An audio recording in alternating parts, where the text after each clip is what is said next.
नमस्कार, आप देख रहे हैं सारनाथ एक्सप्रेस न्यूज।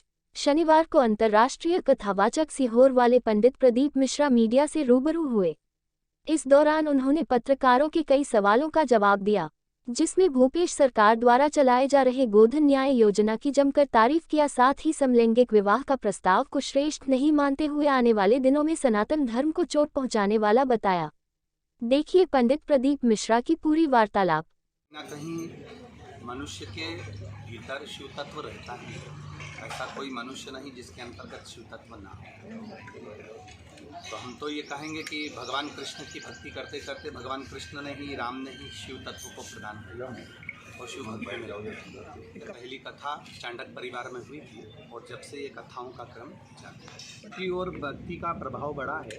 जैसे कोरोना महामारी के अंतर्गत लोगों को जो तकलीफें हुई हैं, तब लोगों को इस चीज़ का ज्ञान हो गया कि धन दौलत सब अपनी जगह रह जाती है, बैंक में लॉकर में पैसा पड़ा रह जाता है। जो कोरोना काल के अंतर्गत लोगों ने सेवा करी है, किसी भूखे को भोजन कराया, किसी को औषधि प्रदान करा, किसी को कुछ करा, तो वो तत्व उनके भीतर आया कि ये कहीं ना कहीं भगवत भक्ति हमको करना चाहिए। देखते होंगे सीहोर में हजारों लोग प्रतिदिन भोजन करते हैं, लगभग 30 से 40 हज़ार आदमी रोज का भोजन प्रसाद वहाँ ग्रहण करता है।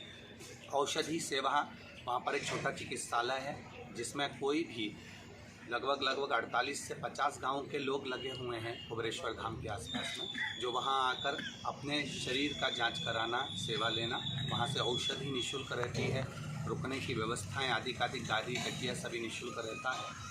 वहाँ पर एम्बुलेंस चलती हैं, 2 एम्बुलेंस समिति द्वारा चल रही हैं जो निःशुल्क हैं। जैसे मान लो किसी का स्वास्थ्य ज़्यादा गड़बड़ हो गया और कोई बाहर है, या किसी का बॉडी है या कोई तकलीफ हो गया है, तो उसको वहाँ तक निःशुल्क, कोई पेट्रोल डीजल या कोई पैसा उससे नहीं है। हजारों गाय एक साथ में चारा पा सके, एक साथ में पानी पी सके और एक साथ में वहाँ आराम से सुचारू रूप से, उनको बांधने की जरूरत नहीं पड़ेगी। इतना बड़ा बेल्ट गौ माता के लिए निर्मित किया जा रहा है जिससे वो आराम से वहाँ सुचारू रूप से चारा भी खाए, पानी भी पिए और घूमती रहे, उसको बांधने की जरूरत कहीं नहीं पड़े। जो समलैंगिक विवाहों का जो प्रस्ताव रखा गया है, ये श्रेष्ठ नहीं है। हमारे आने वाले सनातन धर्म के लिए कहीं ना कहीं ये चोट पहुँचाने वाला है। राजनेता और धर्म, ये दोनों चीज़ें हमारे यहाँ पुरातन समय से चली आ रही हैं। भगवान श्री दशरथ जी महाराज के राज्य में भी गुरु बैठा करते थे, अपना ज्ञान दिया करते थे, सतमार्ग की ओर लाने का प्रयास किया करते थे। राजनेता नहीं, दोनों एक सामान्यता के साथ चलेंगे। जैसे सब्जी में नमक की मात्रा बराबर रहे तो ठीक है। और शिव महापुराण सभी के घर में विराज रही है। अगर वही की वही शिव विवाह को हम प्रस्तुति देते रहें या भगवान गणेश जी का ही वर्णन हम करते रहें तो जनमानस समझेगा कैसे? जनमानस को शिव कथा के माध्यम से जो लौकिक कथाएं हैं, हमारे भीतर के जो दोष हैं, हमारे भीतर में हम क्या गलती कर रहे हैं, माता पिता का स्वभाव क्या होना चाहिए, बच्चों का, बहुओं का स्वभाव क्या होना चाहिए, ये शिव तत्व को जानने का प्रयास है। प्रचारक तो मैं महादेव का हूँ, मूल रूप से शिव जी का प्रचार मूल रूप से हम लोगों का मूल तत्व है।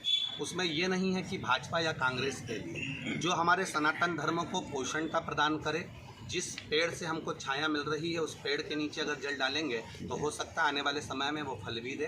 तो उस भाव से कहा है कि कहीं ना कहीं किसी न किसी रूप में हमारा सनातन धर्म मजबूत होता है। एक भी टोटका अगर बताया हो तो आप बताइए, कोई टोटका है जो शिव महापुराण में ना लिखा हो? शंकर जी को बेलपत्र चढ़ाना अगर टोटका मानते हो, शिव जी को दूध चढ़ाना या दही चढ़ाना टोटका मानते हो, बेलपत्र पर शहद लगाना अगर टोटका मानते हो, जो नहीं लिखा हो वो जरूर बताइए। लोग मंदिर में चढ़ाकर फेंक देते थे, आज वो बेलपत्र खा रहे हैं, तो जिन्होंने उसको औषधि के रूप में फिर निकालना प्रारंभ करा, आखिर इसमें बेलपत्र में है क्या, तो उन्होंने निकाला ना कि बेलपत्री में ऐसा तत्व छुपा हुआ है जिससे शुगर, बीपी और थायराइड की इलाज हो जाता है। तो कुछ बोला जाता है तो उसको लोग सर्च भी करते हैं। जब उसको सर्च करते हैं तो उसमें निकालते हैं कि इसमें ऐसा तत्व है क्या, इसमें जल चढ़ाने में क्या तत्व है, भगवान शिव को दही चढ़ाने से क्या महत्व है। ये हमारी जो वेदव्यास जी ने पूरे 24,000 श्लोक में जो शिव महापुराण के अंतर्गत बताया है।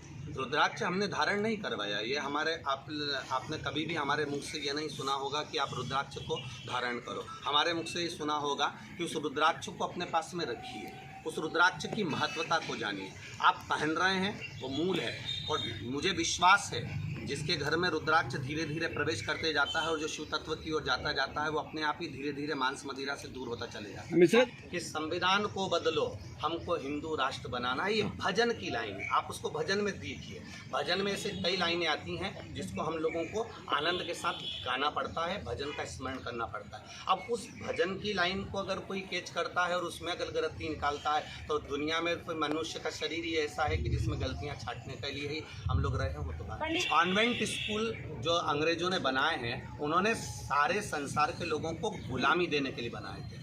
और भारत के जो गुरुकुल होते हैं वो गुरुकुल कभी नौकर बनना नहीं सिखाते। भारत के गुरुकुल राज सिंहासन की गादी पर बिठाना सिखाते हैं। छत्रपति शिवाजी को बिठाया, महाराणा प्रताप को बिठाया, दशरथ जी को बिठाया, जनक जी को बिठाया। राजगादी तक पहुंचाने का लक्ष्य हमारे गुरुकुल देते हैं, भारत की सभ्यता और भारत की विद्या देते हैं। शिव तत्व भगवान शंकर को जानने का एक विषय है। भगवान शंकर को स्वयं ब्रह्मा और विष्णु भी नहीं जान पाए। ये शिव महापुराण तो छोटा सा प्रसंग लेकर इसको जीवन पर्यंत भी लिया जाए तो हम नहीं जान सकते। घर में रहने वाला एक माँ हो, एक पिता हो, एक भाई हो, एक बंधु हो, एक बहन हो, ये सब शिव तत्व के रूप में। उसमें ऐसा नहीं कि शंकर केवल कैलाश पे रहा है। घर में रहने वाला एक एक पिता और माता भी कैलाश से कम नहीं रह रहा है। वो भी एकांत में रहना पसंद करते हैं, वो भी अपनी ज़िंदगी आनंद में जीना चाहते हैं। हमारा सनातन धर्म और ये हिंदू राष्ट्र, हम तो पहले भी कहे हैं, जो बंटवारे के समय चले गया वो चले गया, पर जो आज भारत की भूमि जो है और यहाँ जितने भी लोग रह रहे हों, चाहे वो किसी भी धर्म के हों, किसी भी वर्ण के हों, वो हिंदू राष्ट्र के अंतर्गत ही रह रहा है। हिंदू राष्ट्र पहले भी था, आज भी और आगे भी रहेगा। भारत तो पहले से हिंदू राष्ट्र है। यहाँ पर जो जहाँ भगवत भजन है या आदर का, या किसी के दुख को देखकर जो दुखी हो जाए, किसी के सुख को देखकर सुखी हो जाए, केवल भारत की भूमि पर ही एक ऐसा लक्षण है कि आपको तकलीफ है तो पड़ोसी को भी तकलीफ हो जाती है कि क्यों दुखी है। इसको सुख है तो भगवान की कृपा से उसको प्रसन्नता हो जाती है, उसके यहाँ गाड़ी आई है। ये भारत की भूमि का लक्षण। तो यहाँ जहाँ पर एक आनंद का विषय रहता है, अपने हृदय में किसी के प्रति समर्पण का भाव रहता है, तो हिंदू सनातन धर्म ही हमारा है। उससे बढ़कर कोई सुख नहीं है। उन्होंने रायपुर के व्यासपीठ के नज़दीक में आकर कहा था कि हम लोग जो नंदी होते हैं, बैल, जिसको लोग काटने के लिए छोड़ देते हैं, उसको भी वो पालन कर रहे हैं। उसके लिए हमने उनको साधुवाद भी दिया था कि आपकी ये योजना बहुत सुंदर है और होना चाहिए। राजनीति के अंतर्गत अगर आप धर्म को साथ लेकर चल रहे हैं या कहीं ना कहीं किसी जीव की रक्षा कर रहे हैं, उससे बढ़कर कोई सुख नहीं। भिलाईवासियों को इतना ही कहना चाहूँगा, खान माना जाता है, इस्पात नगरी कहा जाता है। तो जैसे लोहा बहुत कठोर होता है और इतना कठोर होता है कि वो तलवार बनकर कईयों को काट देता है, पर लोहे से भी ज़्यादा कठोर होती है अग्नि, जो लोहे को गला देती है। अग्नि से भी ज़्यादा, अग्नि को लगता है कि मैं कठोर हूँ, तो अग्नि से ज़्यादा कठोर होता है जल। जो जल एक लोटा पानी अग्नि को बुझा सकता है। अब जल को लगे कि मैं कठोर हूँ, तो जल से ज़्यादा कठोर होता है मनुष्य, जो उसको लोटे में भरकर निगल जाता है। पर मनुष्य से ज़्यादा कठोर होती है उसकी बीमारी, जो अच्छे अच्छे पहलवान को भी निगल जाती है। उस बीमारी को निगलने वाला अगर कोई होता है तो वो परमात्मा की भक्ति होती है। एकांत में जब पड़े रहते हो तब कुछ भी याद नहीं आता, तब केवल भगवान ही याद आता है। उस समय डॉक्टर भी कह देते हैं कि अब उस पर भरोसा रखो, अब हमारे हाथ में कुछ भी नहीं है। तो उस भक्ति में संसार का मनुष्य लगे तो उसकी जीवन की सार्थकता हो।